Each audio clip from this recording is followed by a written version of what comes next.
L'argent est un bon serviteur, mais un mauvais maître. Francis Bacon. Salut à tous, je suis Lukman Coulibaly. Aujourd'hui, on va décortiquer point par point le top 15 des plus gros mensonges sur l'argent. Ces croyances populaires héritées de l'école, de nos parents et de la société façonnent notre rapport à la richesse, bien plus que l'on ne pourrait le croire. Certains pensent encore que l'argent est sale alors qu'il n'est qu'un reflet de la valeur que nous apportons au monde. D'autres jurent que seule la chute libre d'un échec financier nous enseigne la valeur d'un billet. Mais je vous propose de gagner en intelligence financière avant de perdre de l'argent. Vous connaissez sûrement cette phrase qui dit que plus tu étudies et plus tu gagnes de l'argent. Et pourtant, nombreux sont ceux qui ont un doctorat et un compte en banque vide. La vérité, c'est que ceux qui pensent que la richesse est une affaire de diplôme finiront employés par ceux qui ont compris que c'est une affaire de vision. Alors, si vous êtes prêts à enterrer ces fables et à remettre en question la doxa ambiante, vous êtes au bon endroit. Tout au long de cette vidéo, je vais non seulement démonter ces mythes, mais je vous donnerai des exemples concrets et des études universitaires pour renforcer ce mindset. Abonnez-vous dès maintenant, activez la cloche de notification et gardez à l'esprit que chaque mensonge que nous allons démonter va vous rapprocher un peu plus de votre indépendance financière. Restez jusqu'à la fin de cette vidéo car la liste sera inversée. Partons du numéro 15 vers le numéro 1 et je vous réserve un bonus coup de poing pour le mythe numéro 1. Plus qu'une succession de mythes, cette vidéo est un guide de survie émotionnelle et financier que je vous propose.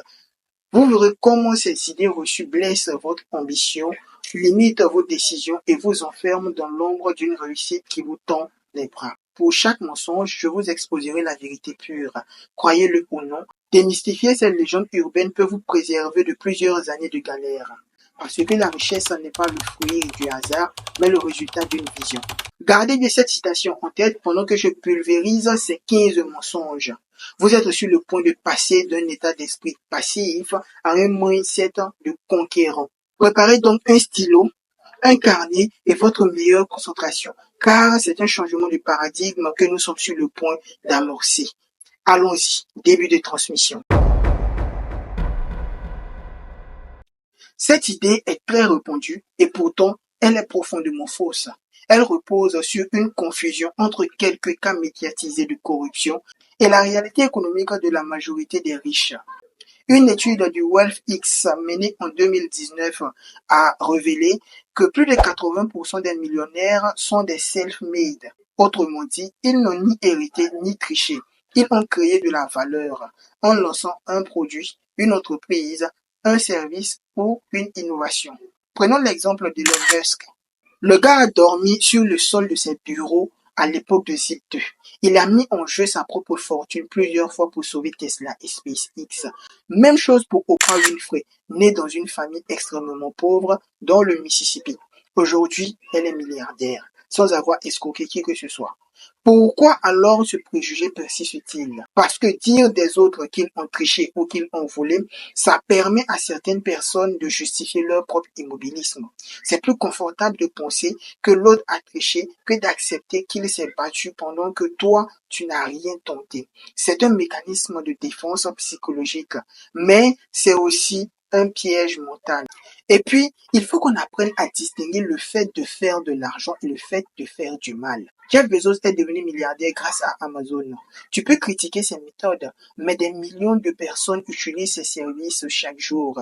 Pourquoi? Parce qu'il a répondu à un besoin. Point final. Côté recherche, une étude du MIT a montré que dans les pays où la mobilité sociale est plus forte, les gens acceptent mieux la richesse car elle est perçue comme méritée. Cette phrase est la version moderne de « il a eu un coup de bol, c'est tout ». Sinon, quand tu creuses un peu, tu découvres que la chance est souvent une excuse de ceux qui n'ont pas eu le temps d'essayer ou ceux qui ont essayé mais qui ont abandonné parce que c'était trop difficile. Veux-tu savoir ce qu'est la vraie chance pour les riches? Simple. C'est le moment où l'opportunité rencontre la préparation. Thomas Jefferson le disait déjà au XVIIIe siècle. Plus je travaille, plus j'ai de la chance. Prenons Warren Buffett par exemple. Lui, il est né dans un pays riche, à une époque de croissance, mais il a lu plus de 600 livres sur l'investissement avant ses 20 ans. Et à 11 ans, il faisait déjà ses premiers achats d'actions. Tu appelles ça un coup de chance? Et Elon Musk, le gars a lancé 4 entreprises qui auraient pu toutes échouer. Il a failli tout perdre à plusieurs reprises. Ce n'est pas de la chance, c'est de la résilience, une exécution de malade. Même dans les contextes les plus modestes, regarde bien autour de toi. Il y a toujours cette vendeuse qui a su transformer un petit kiosque en boutique, ce chauffeur de moto-taxi qui s'est acheté sa propre flotte et cet apprenti couturier qui est devenu patron pour ensuite former ses propres apprentis. C'est pas de la magie, c'est de la discipline, de l'audace et du travail. Une étude de l'Université de Copenhague en 2018 a montré que les compétences, les efforts et le réseau social pèsent bien plus lourd que la simple chance dans la réussite économique à long terme.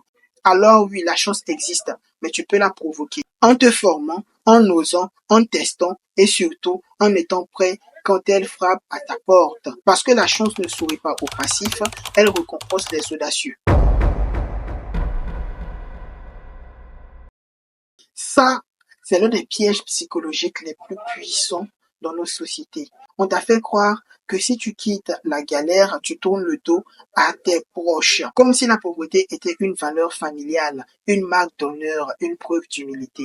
Mais dis-moi, depuis quand rester fauché est un acte de loyauté? Est-ce que ton quartier a besoin que tu restes pauvre ou qu'un jour tu reviennes y construire une école? Est-ce que ta famille a besoin d'un soldat de la misère ou d'un pilier capable de changer leur destin? Ce mythe vient d'un vieux réflexe culturel, celui de croire que l'ascension sociale est une trahison. On dit il a changé. Malheureusement, il est devenu riche et il a changé. Donc, il aurait dû rester au fond du trou pour être validé par des gens qui n'ont jamais essayé de s'en sortir. C'est ça la solution. Steven Pressfield, dans The War of Art, explique que le plus dur dans la réussite, ce n'est pas le travail, c'est de supporter le rejet de ceux qui te voient comme l'un des leurs. Tu deviens une menace, un miroir, une preuve vivante que c'était possible. Et ça dérange. C'est pourquoi dans Naruto Shippuden, Neji Hyuga a affirmé ceci. Le succès est synonyme de jalousie. Mais soyons clairs, rester pauvre pour assurer ton entourage n'est pas de l'amour, c'est de l'auto-sabotage. Aimer ses origines, ce n'est pas s'y emprisonner, c'est les honorer par son ascension et les élever avec soi. Et si tu doutes encore, écoute cette phrase d'Oprah Winfrey. Ta vraie famille, c'est celle qui te soutient dans ta croissance, pas celle qui s'attache à ta souffrance. Alors non, devenir riche n'est pas une trahison, c'est une libération, une preuve que tu peux transformer ton passé en un tremplin, pas en une chaîne. Encore une idée reçue qui trouve ses origines dans la peur du succès. On nous dit que si tu deviens riche, tu vas forcément te couper de ton entourage, devenir une personne froide, indifférente aux autres. Mais, comme d'habitude, tout dépend de ta mentalité. Les gens qui deviennent égoïstes avec l'argent sont souvent ceux qui ont déjà une mentalité égoïste avant d'être riches. L'argent ne change pas une personne, il la révèle, parce qu'en réalité, l'argent est juste un amplificateur. Si tu étais généreux avant d'avoir de l'argent, tu seras probablement encore plus généreux après. Regarde Bill Gates par exemple. Cet homme a donné plus de 50 milliards de dollars à des œuvres caritatives. Pensez-vous vraiment que ça, c'est le profil d'un égoïste? Même une figure comme Warren Buffett, qui a promis de donner 99% de sa fortune à des causes sociales, montre que la richesse ne conduit pas nécessairement à l'égoïsme. Et si tu penses que l'argent va te rendre plus isolé, regarde ce qui se passe chez des entrepreneurs comme Philippe Simo d'Investir au pays et le docteur Claudel Noubissi de la Startup Academy. Ces gars-là sont millionnaires. Et pourtant, ils sont constamment en train de partager leurs idées, de donner des conseils, de monter de nouveaux projets. En somme, l'argent ne te rend pas plus égoïste, il te permet simplement d'avoir plus d'options pour choisir de faire le bien autour de toi. Tu peux donner davantage, être plus présent et même aider des gens de manière plus efficace. Parce que l'argent te donne des ressources supplémentaires pour avoir un impact positif. C'est à toi de décider dans quelle direction tu veux utiliser cette puissance. Autrement dit, l'argent ne t'empoisonne pas, il t'offre simplement la liberté de choisir qui tu veux être. Non, Absolument pas. L'une des plus grandes illusions qu'on t'a fait croire, c'est que tu dois commencer jeune pour réussir. Cette phrase est un mythe destructeur largement entretenu par les médias et des success stories qui ne présentent qu'une infime partie de la réalité. Regarde Ray Kroc, l'homme derrière McDonald's. Il a démarré son entreprise à 52 ans. Avant ça, il était dans des mouvements de machines de milkshake. Pourtant, dans la cinquantaine, il a transformé un petit restaurant en l'une des plus grandes chaînes de restauration rapide au monde. Colonel Sanders, le fondateur de KFC, a lancé son entreprise à 65 ans. Oui, 65 ans. Une époque où beaucoup de gens pensent à la retraite, pas à démarrer une nouvelle aventure. Pense aussi à Vera Wang, une designer de mode qui a commencé sa carrière dans la mode à 40 ans. Aujourd'hui, elle est l'une des créatrices de mode les plus influentes du monde. Et que dire de Jeff Bezos, qui a fondé Amazon à 30 ans?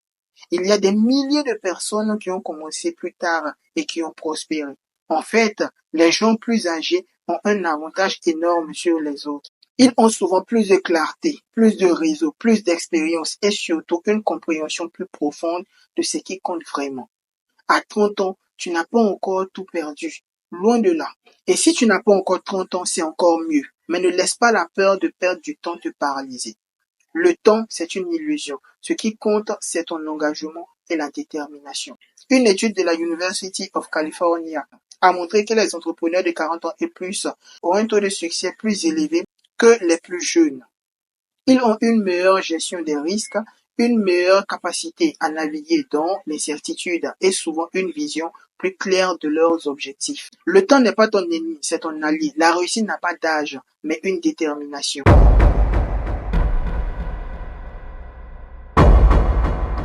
Regarde des figures comme Richard Branson, le fondateur de Virgin. Ce monsieur a créé un empire, mais a toujours mis un point d'honneur à profiter de sa vie personnelle. Il voyage à travers le monde, pratique des sports extrêmes et passe du temps avec sa famille, tout en dirigeant plusieurs entreprises à succès à la fois. Ensuite, il y a Oprah Winfrey, qui a su équilibrer sa vie professionnelle et personnelle, créer une entreprise colossale tout en restant une figure publique aimée et respectée. Oprah n'a pas sacrifié ses relations personnelles pour réussir. Bien au contraire, elle a trouvé un équilibre. La clé du succès n'est pas dans la quantité d'heures que tu passes au travail, mais dans ta capacité à être intelligent dans l'utilisation de ton temps, à prioriser ce qui est important et à mener des relations saines. Une étude de l'Université de Harvard en 2014 a montré que l'équilibre travail-vie personnelle est lié à la satisfaction à long terme.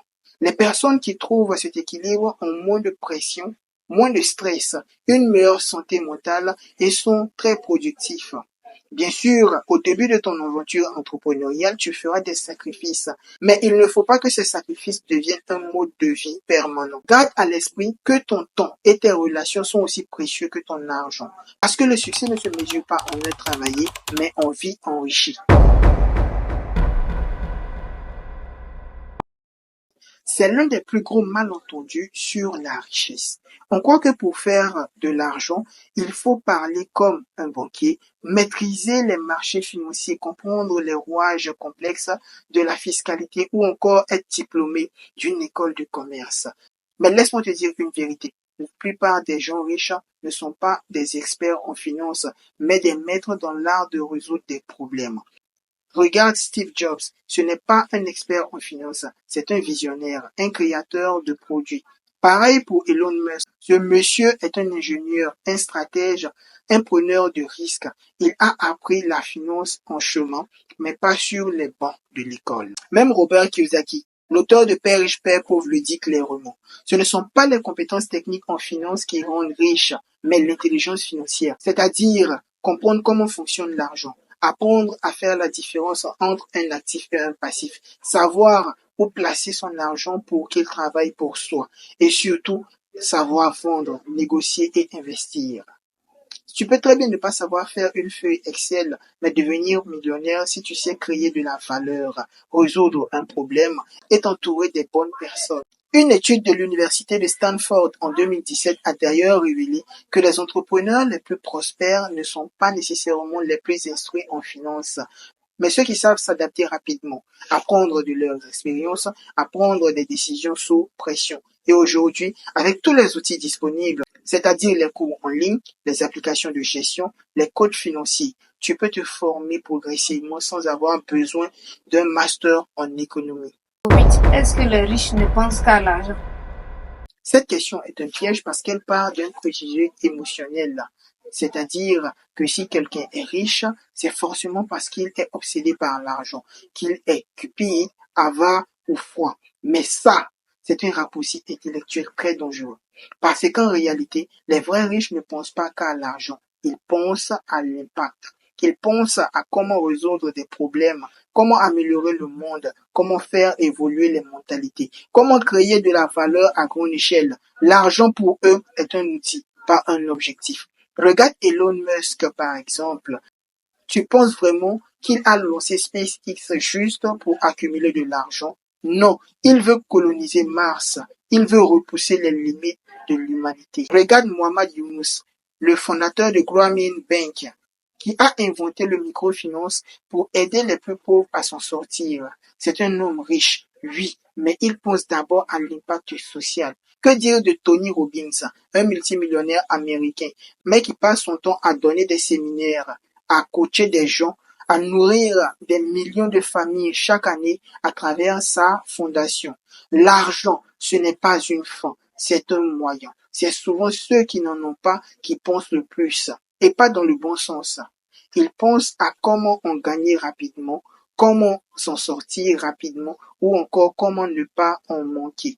Mais les riches, eux, pensent à la création, à la croissance, à l'investissement à long terme. Une étude publiée par le London School of Economics en 2015 montre que les personnes financièrement à l'aise consacrent moins de temps à penser à l'argent au quotidien, car ils ont mis suffisamment de systèmes en place pour pouvoir gagner de l'argent sans travailler. Et là, on fait référence à leurs investissements, aux revenus passifs que ces personnes peuvent engranger sans travailler. Conclusion, ce ne sont pas les riches qui sont obsédés par la richesse.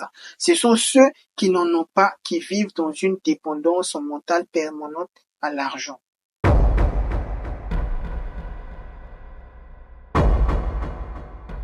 Ah, celle-là, on entend tout le temps.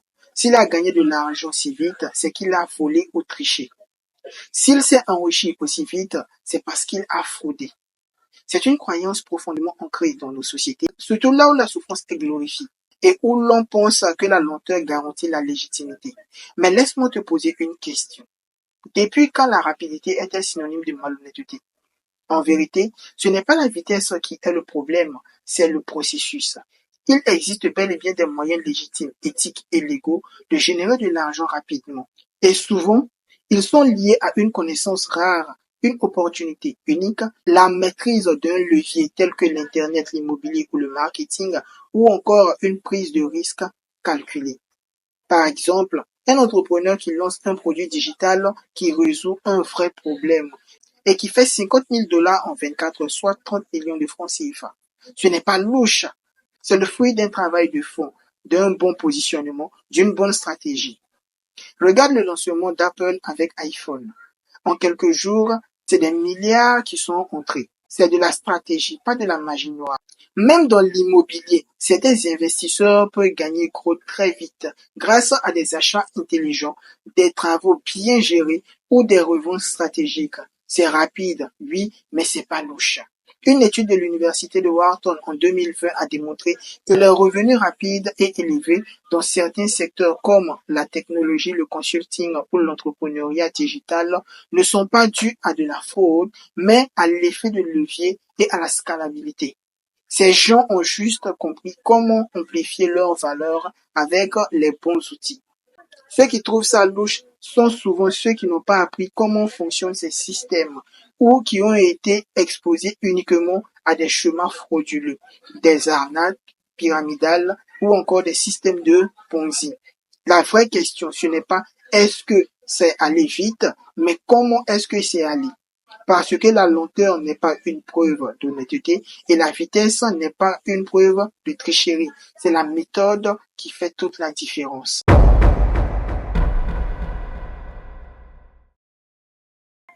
Voilà une idée reçue qui a tué des milliers de rêves avant même qu'ils ne naissent. Beaucoup de gens pensent que pour entreprendre, il faut déjà être riche, avoir des dizaines de millions en poche ou au moins un gros héritage familial. Résultat, ils ne savent même pas. Ils se disent, je n'ai pas d'argent, donc ce n'est pas pour moi, ou je n'ai pas d'argent actuellement, donc ce sera pour plus tard. Mais laisse-moi te dire un truc.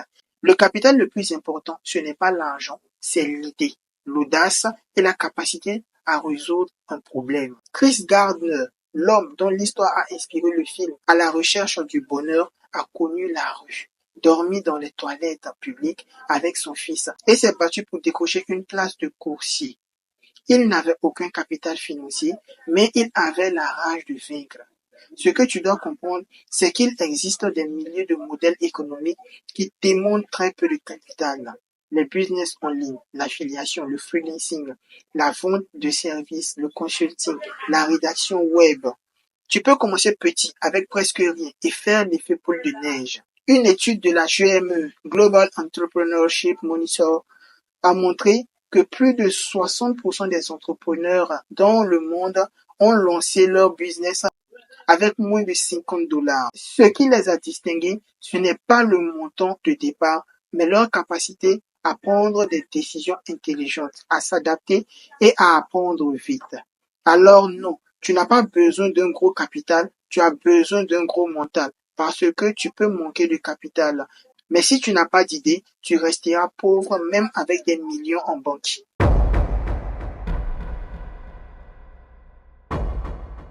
C'est une des idées les plus illusoires de notre époque. Croire que le système scolaire a pour but de nous rendre riches. À l'école, on nous apprend à réciter, à passer des examens, à décrocher un diplôme. Mais où sont les cours sur l'investissement, sur la gestion du budget, sur l'intelligence financière? Laisse-moi te spoiler, ils n'existent pas. Pourquoi? Parce que le système éducatif a été conçu pour former des employés, pas des entrepreneurs. Il date de l'époque industrielle où le but était de produire des travailleurs disciplinés, capables de suivre des ordres, pas de prendre des initiatives, ni de créer de la richesse. D'après Robert Kiyosaki, l'école t'enseigne à travailler pour l'argent, pas à faire travailler l'argent pour toi. C'est vrai, tu peux sortir majeur de promo avec un bac plus 10 et ne jamais avoir appris à investir un seul dollar. Parmi les gens les plus riches du monde, beaucoup ont quitté l'école ou ont appris en dehors. Si tu doutes encore, écoute ceci. Ça vient d'Elon Musk, l'actuel homme le plus riche du monde. You don't need college to learn stuff. Everything is available for free. You just need the discipline to learn it. C'est-à-dire, tu n'as pas besoin de la fac pour apprendre. Tout est disponible gratuitement. Il te faut juste de la discipline pour apprendre. Une étude du National Bureau of Economic Research a démontré que les compétences entrepreneuriales et la littératie financière ne sont pas corrélées au niveau de diplôme, mais plutôt à l'exposition à l'entrepreneuriat, au modèle et à la prise d'initiative personnelle. Alors non, l'école ne t'apprend pas à devenir riche. Elle te forme à entrer dans un système. Si tu veux sortir du système, tu dois apprendre hors du cadre scolaire, en lisant des livres, en écoutant des podcasts, en lançant des projets, en échouant, en te relevant, en agissant. Ceux qui pensent que la richesse est une affaire de diplôme finiront employés par ceux qui ont compris que c'est une affaire de vision.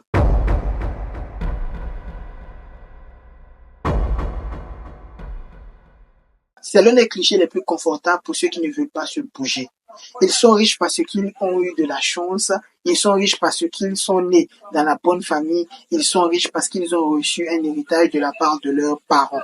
C'est rassurant de croire ça parce que ça permet de ne pas se remettre en question. Mais les faits disent autre chose.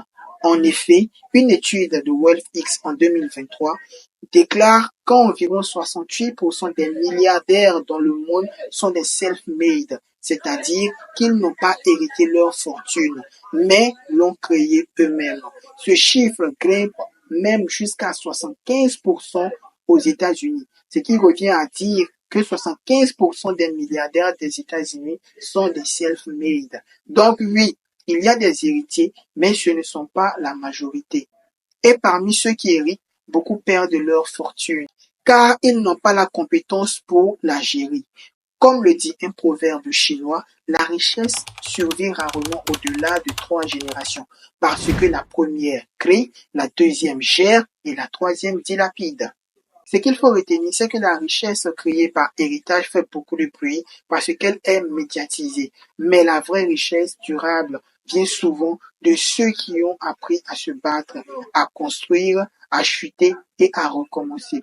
Ceux-là comprennent la valeur de l'argent parce qu'ils l'ont gagné, pas reçu. Et puis soyons clairs, même si tu n'as pas d'héritage, tu peux créer le tien. Tu peux être le premier maillon de la chaîne, celui ou celle qui brisera la pauvreté générationnelle dans ta famille.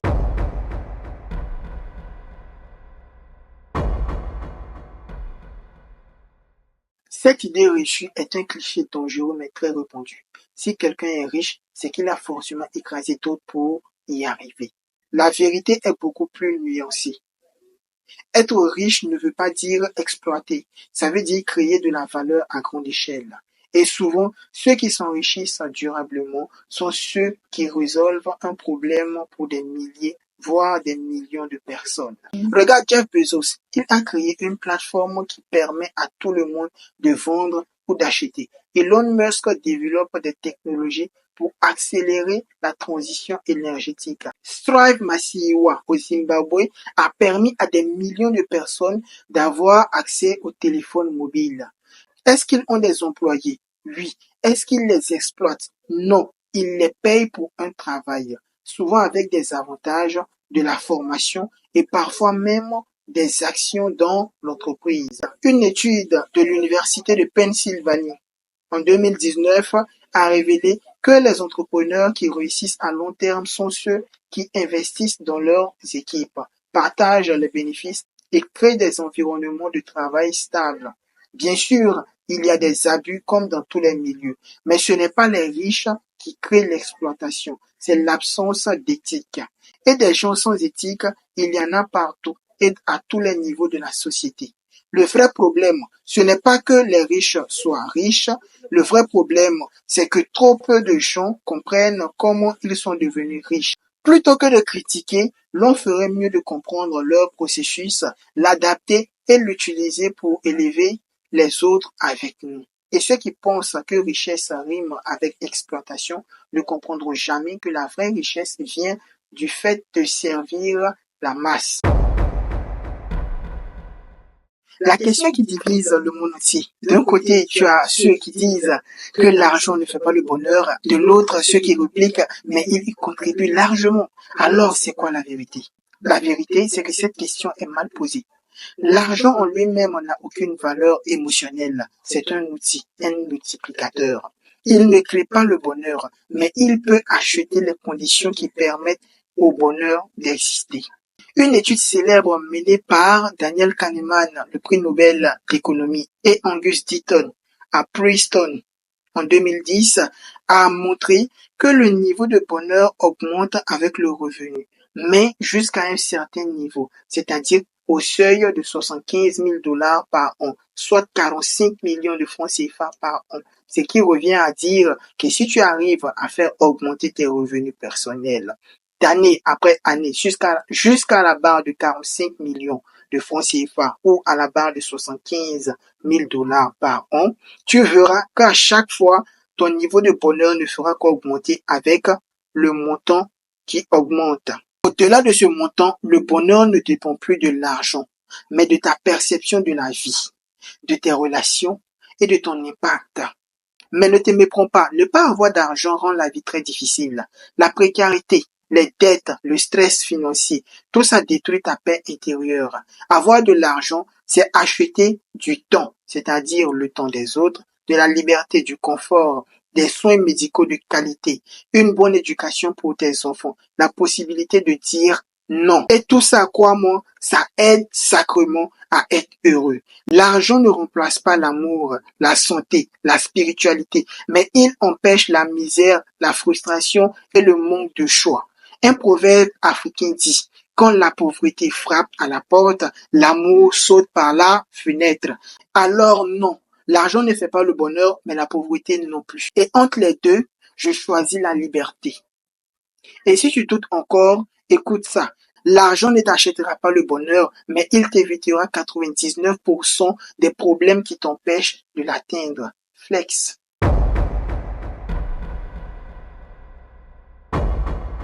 Cette idée reçue, c'est celle qui est gravée dans la tête de millions de gens à travers le monde. On nous dit depuis l'enfance, va à l'école, fais de bonnes études, décroche un bon diplôme et tu auras un bon travail. Tout ça dans l'idée que l'éducation formelle est la clé de la richesse. Mais est-ce vraiment le cas? La vérité est beaucoup plus complexe. Oui, des études sérieuses peuvent t'ouvrir des portes, mais elles ne garantissent pas la richesse. Elles garantissent plutôt un emploi stable, mais pas forcément la liberté financière ou l'entrepreneuriat. Regarde les plus grands entrepreneurs du monde. Bill Gates, fondateur de Microsoft, a abandonné ses études à Harvard pour se concentrer sur son entreprise. Steve Jobs a aussi quitté l'université pour poursuivre sa passion. Mark Zuckerberg a quitté l'université de Harvard pour fonder Facebook. Richard Branson, fondateur de Virgin, n'a même pas fini son lycée. D'ailleurs, moi-même, j'ai quitté l'université pour pouvoir me consacrer au business. Les personnes que je viens de citer ont tous eu un parcours atypique, loin du modèle classique de l'école. Ils ont compris que l'éducation est une chose, mais que l'entrepreneuriat et l'investissement sont des compétences plus puissantes. D'ailleurs, une étude de l'université de Stanford en 2018 a révélé que 60% des milliardaires n'ont pas de diplôme de niveau supérieur et 80% des entrepreneurs qui ont réussi sont autodidactes, ayant appris sur le tas avec des mentors, des livres et des expériences pratiques. Le plus important n'est pas le diplôme que tu obtiens, mais l'état d'esprit que tu développes, l'audace, la curiosité, le goût de l'échec comme apprentissage, le désir de servir les autres avec ta vision. En réalité, la richesse est avant tout une question d'état d'esprit, de vision et de stratégie, pas de certification académique. L'école prépare à être un employé compétent. L'entrepreneuriat te prépare à être ton propre patron. D'ailleurs, un diplôme ne t'enseignera jamais à rêver grand et à bâtir ton propre empire. Voilà, nous avons exploré les 15 idées reçues sur l'argent et la richesse. Si tu as bien suivi, tu comprends maintenant que la richesse ne dépend pas de la chance, ni de la famille dans laquelle tu es né, ni même de ton diplôme. Elle dépend avant tout de ton état d'esprit, de ta vision et de ta capacité à apprendre et à t'adapter et à créer de la valeur. Les idées reçues peuvent t'empêcher de progresser si tu les laisses envahir ton esprit. Cependant, la réalité est que tout le monde a le potentiel de réussir. Tout ce qu'il faut, c'est la volonté de sortir de ta zone de confort, de penser différemment et d'agir avec détermination. C'était Lukman Coulibaly, fin de transmission.